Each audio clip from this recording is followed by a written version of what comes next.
Hello, உங்களோட பாக்கெட்ல அதாவது உங்க போன்லயே ரொம்ப பவர்ஃபுல்லான ஒரு ஃப்ரீ பர்சனல் ஃபினான்ஸ் அசிஸ்டன்ட் இருக்குன்னு சொன்னா நம்புவீங்களா? ஆமாங்க, நிஜமா தான் சொல்றேன். ஆனா பிரச்சனை என்னன்னா 90%க்கும் அதிகமான பேர் அதை யூஸ் பண்றதே கிடையாது.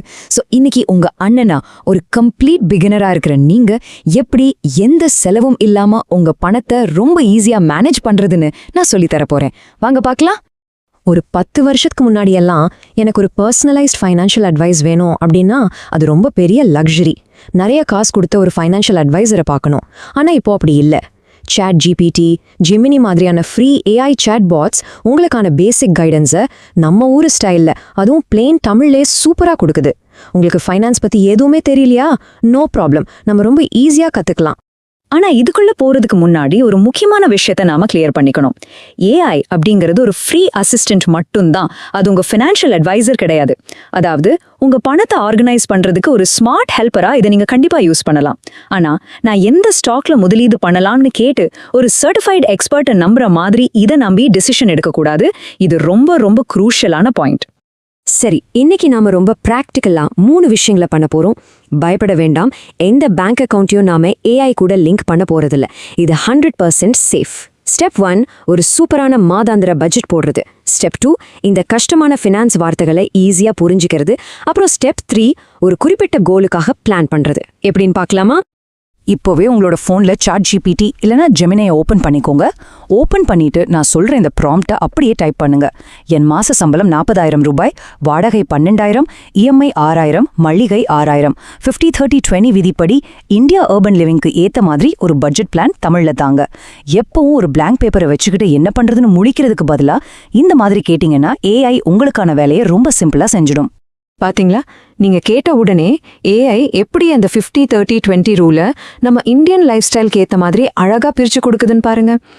நீட்ஸ், அதாவது அத்தியாவசிய தேவைக்கு 50%, வாண்ட்ஸ், அதாவது நம்ம ஆசைகளுக்கு 30%, அப்புறம் சேவிங்ஸ்க்கு 20%. உங்க பணத்தை எங்க எவ்வளோ செலவு பண்ணணும்னு ஒரு கிளியர் ஸ்டார்டிங் பாயிண்ட் இதுலேருந்து உங்களுக்கு ஈஸியா கிடைச்சிடும். இப்போ 2வது ஸ்டெப்புக்கு போலாம். நிறைய பேருக்கு இந்த ஃபினான்ஸ்னாலே ஒரு பயம் வர்றதுக்கு காரணமே அதுல இருக்கிற அந்த கஷ்டமான வார்த்தைகள் தான். ஆனா இங்கதான் நீங்க ஏஐய ஒரு பொறுமையான ஃப்ரீ தமிழ் டீச்சரா யூஸ் பண்ணிக்கலாம். உதாரணத்துக்கு இந்த ப்ராம்ப்ட போறீங்களேன். மியூச்சுவல் ஃபண்ட் எக்ஸ்பென்ஸ் ரேஷியோ என்றால் என்ன? ஒரு சிம்பிள் தமிழ் எக்ஸாம்பிளோட சொல்லுங்க. நான் கம்ப்ளீட் பிகினர் அப்படின்னு கேட்டு பாருங்க. ஏஐ எவ்வளோ அழகா அந்த வார்த்தையை பிரேக் டவுன் பண்ணுது பாருங்க. எக்ஸ்பென்ஸ் ரேஷியோனா என்னமோ ஏதோன்னு பயப்பட வேண்டாம். அது ஒன்றும் இல்லை, உங்க பணத்தை அவங்க மேனேஜ் பண்றதுக்காக வாங்குற ஒரு சின்ன ஃபீஸ், அவ்வளோதான். சிம்பிளியா மேனேஜ்மெண்ட் ஃபீ.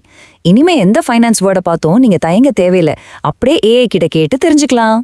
3வது ரொம்ப முக்கியமான விஷயம், கோல் பிளானிங். இதுக்கு ஒரு சின்ன எக்ஸாம்பிள் சொல்றேன். ஒரு பையன் இப்பதான் அவனோட ஃபர்ஸ்ட் ஜாப்ல சேர்ந்திருக்கான். அவனுக்கு ஒரு 50,000 ரூபாய்க்கு புதுசா ஒரு லேப்டாப் வாங்கணும்னு ரொம்ப நாளா ஆசை. ஆனா மாசம் மாசம் எப்படி பணத்தை சேமிக்கிறதுன்னு அவனுக்கு சுத்தமா தெரியல. இந்த மாதிரி சிச்சுவேஷன்ல ஏஐ எப்படி ஹெல்ப் பண்ணணும்னு தெரிஞ்சுக்கணுமா? இந்த ஸ்கிரீனை அப்படியே ஒரு ஸ்கிரீன்ஷாட் எடுத்து வச்சுக்கோங்க. 10 மாசத்துல 50,000 ரூபாய் லேப்டாப் வாங்கணும். என் சேமிப்பு திறன் மாசம் 5,000 ரூபாய். ஒரு month by month savings road map தாங்க. எங்க ஓவர் ஸ்பெண்ட் ஆகலான்னு சொல்லுங்க அப்படின்னு ஏஐ கிட்ட ஒரு ஆக்ஷன் பிளான் கேளுங்க. சும்மா காசு மிச்சம் பண்ணுங்கன்னு ஜென்ரலா சொல்லாம உங்களுக்காகவே ஒரு ஸ்பெசிபிக் ரோட் மேப்பா அது பக்காவா ரெடி பண்ணும். பாருங்க, நான் சொன்ன மாதிரி ஏஐ சும்மா ஜென்ரிக்கா செலவு குறைங்கன்னு ஜென்ரிக்கா சொல்லாது. நீங்க மாசம் 5,000 ரூபாய் சேமிக்க அடிக்கடி ஃபுட் டெலிவரி பண்றதை குறைச்சிட்டு கொஞ்சம் சமைச்சு சாப்பிடலான்னு ரொம்ப ரியலிஸ்டிக்கான ஸ்வாப் சொல்லும். உங்க பணம் உங்களுக்கு தெரியாமலேயே எங்க வீணா போகுதுன்னு கண்டுபிடிச்சு கரெக்டா 10 மாசத்துல அந்த லேப்டாப் வாங்குறதுக்கு ஒரு சூப்பரான பிளான் போட்டு கொடுத்துடும். சரி, இதெல்லாம் ஏதோ எதிர்காலத்துல வரப்போற விஷயம்னு நினைக்க வேண்டாம்.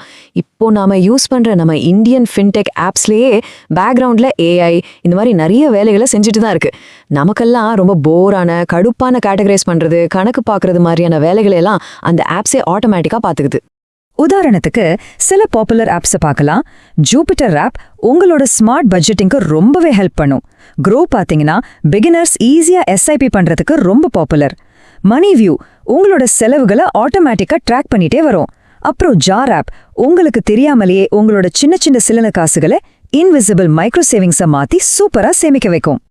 ஆனா கொஞ்சம் வெயிட் பண்ணுங்க, ஏஐல சில ரிஸ்க்ஸ் இருக்குங்க. அதை நாம கண்டிப்பா தெரிஞ்சுக்கணும். இதுல முக்கியமான ஒண்ணு ஹலுசினேஷன். அதாவது ஏஐ சில நேரங்கள்ல சுத்தமா தப்பான தகவல்களை ரொம்ப கான்ஃபிடென்ட்டா உண்மையாவே சொல்லும். ஃபினான்ஸை பொறுத்த வரைக்கும் ஒரு சின்ன தப்பான நம்பர் கூட நமக்கு பெரிய லாஸை கொண்டு வரும் இல்லையா? அதனால கேர்ஃபுல்லா இருக்கணும். அதே மாதிரி டேட்டா பிரைவசியும் ரொம்ப ரொம்ப முக்கியம். எந்த ஒரு சாட்பாட்லயும் உங்களோட OTP, full card number, password, PAN card இல்லனா ஆதார் கார்டு டீடைல்ஸை எக்காரணத்து கொண்டும் எப்பவும் ஷேர் பண்ணவே பண்ணாதீங்க. Safety is always first. உங்களோட பிரைவசியை காம்ப்ரமைஸ் பண்ணிக்கவே கூடாது.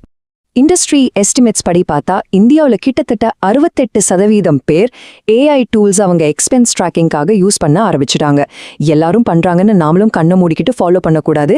ஏஐ கண்டிப்பா தப்பு பண்ணும். அதனால அது சொல்ற நம்பர்ஸை எப்பவும் ஒரு தடவைக்கு 2 தடவை நீங்க டபுள் செக் பண்ணிக்கோங்க. ஹியூமன் செக்கிங் ரொம்பவே அவசியம். ஸோ இந்த எபிசோட்ல நாம தெரிஞ்சுக்க வேண்டிய கோல்டன் ரூல் என்னன்னா, ஏஐயை அசிஸ்டண்ட்டாக பயன்படுத்துங்க, அட்வைசரா இல்லை. டிசிஷன் எப்பவும் உங்க கையில தான் இருக்கணும். உங்களை ஆர்கனைஸ் பண்ணிக்க, பிளான் பண்ணிக்க ஏஐயை தாராளமாக யூஸ் பண்ணுங்க. ஆனால் ஃபைனல் பண்ண முடிவு உங்களுடையதான் மட்டும்தான் இருக்கணும். ஓகே, இப்போ நீங்க ஆக்ஷன் எடுக்க வேண்டிய நேரம். இப்பவே உங்களோட ஃபோன்ல ஒரு ஃப்ரீ ஏஐ சாட்பாட் ஓபன் பண்ணுங்க. The budget, the jargon, இல்லனா the laptop goal. இந்த 3 ப்ராம்ப்ட்ல எதை நீங்க முதல்ல காப்பி பேஸ்ட் பண்ணி ட்ரை பண்ண போறீங்க? மறக்காம கீழே காமெண்ட்ஸ்ல சொல்லுங்க. Let's get financially smart together.